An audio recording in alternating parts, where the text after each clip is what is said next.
أهلا بكم في قناة قصص وروايات. النهاردة هاحكي لكم قصة جديدة. قصة جرة الماء المكسورة. كان يا ما كان في قرية صينية جميلة مليانة جبال خضراء وزروعة وجداول مياه صافية. كانت فيه بنت صغيرة اسمها ليلي. ليلي كانت طيبة، قلبها نقي زي المية، وعينيها مليانة فضول وحب للحياة.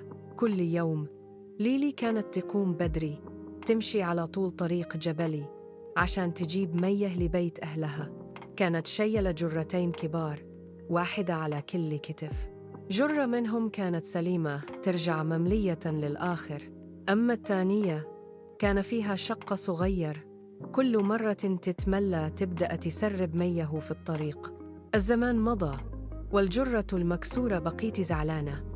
وفي يوم قالت لي بصوت حزين: أنا متضايقة قوي، كل مرة أرجع نصي فاضي وأحس إني ماليش لازمة، أنا مكسورة ومش كاملة. ليلي بصت لها وضحكت وقالت: يا جرتي يا الحبيبة، أبصي في الطريق وانتي راجعة، شوفي إيه اللي حصل. الجرة بصت ولقيت الطريق مليان زهور ملونة، وردي أصفر بنفسجي كأنه مفروش بالسعادة. ليلي كملت: كل يوم وانتي بتسربي مية، أنا كنت أزرع بذوري على جانب الطريق، بفضلك الزهور كبرت وبقت البلدة كلها مفتوحة على جمالي وأملي. ساعتها الجرة المكسورة حست بالفخر وعرفت إنه حتى العيوب فينا ممكن تصنع جمال كبير.